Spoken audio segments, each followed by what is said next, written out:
এত দামি গিফট একজন আরেকজনকে দেয়, কাউকে মনে দিতে মনে মরক্কোর সাপোর্টার ছিলাম। প্রথমেই আসা যাক ঢাকাই সিনেমার সুপারস্টার শাকিব খানকে নিয়ে। সম্প্রতি একটি অনুষ্ঠানে চ্যানেল আইয়ের পক্ষ থেকে তাকে উপহার দেওয়া হয় একটি বিলাসবহুল রোলেক্স ঘড়ি। সামাজিক যোগাযোগ মাধ্যমে ঘড়িটি নিয়ে ব্যাপক আলোচনা চলছে।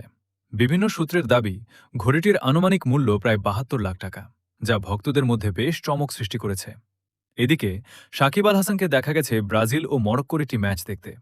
সেখানে প্রথমে তিনি ব্রাজিলের সমর্থক হিসেবে কথা বললেও পরে মজার ছলে নিজেকে মরক্কোর সমর্থক বলে মন্তব্য করেন। মনে মনে তো মরক্কোর সাপোর্টার ছিলাম। তার এই ভিডিওটি সামাজিক মাধ্যমে ভাইরাল হয়েছে এবং নেটিজেনদের মধ্যে শুরু হয়েছে নানা ধরনের আলোচনা ও হাস্যরস। এখন সাকিব আল হাসানের ভক্তরাই কমেন্টে জানাবেন তার মুখে এক মনে অন্য কিছু থাকলে তাদেরকে কি বলা হয়।